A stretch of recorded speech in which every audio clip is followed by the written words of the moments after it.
Terry's great production from receivers this year. Same guys as last year.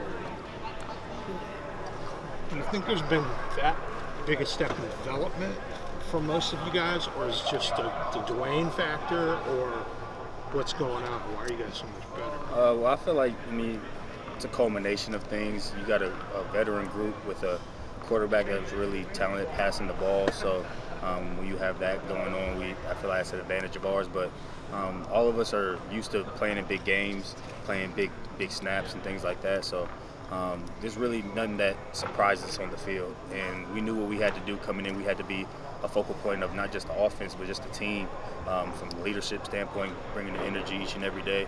And I feel like, we've done that so far. You mentioned that you think the receivers haven't put together a complete game yet. What does a complete game look like? Well, in my opinion, it's making all the opportunities, no drops, making all our blocks, and just basically a game where we have, it's basically impossible to have a perfect game, but we know what it's like to walk off that field and feel like we didn't leave anything on it. And there's been some games where there's been misassignments, drops, missed blocks, or we've just left some things on the table and we're just trying to minimize those things. Terry, Dwayne said that KJ Hill discussed his touchdown too much. Mike Weber said he was still bringing it up even as of last night. Has he put it behind him as of today, or are you going to go back there and he's going to show you the highlight again? Well, we just did the one-handed challenge over there, something that we were doing our video team, so that's probably doesn't help his ego at all. But he didn't win, so we're telling him last week was a little fluke, but it was a good play by him. But he's not going to let us. He's not going to let us live that one down. Who did win? Johnny did.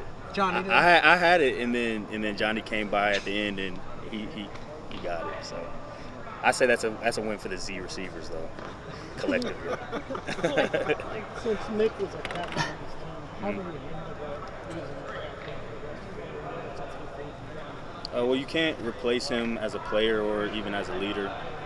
Some people think he was a quiet guy, but he was real tenacious in the way he went about his business. You saw the way he approached the game, the weight room, and that really rubbed off on the young guys, especially in his room.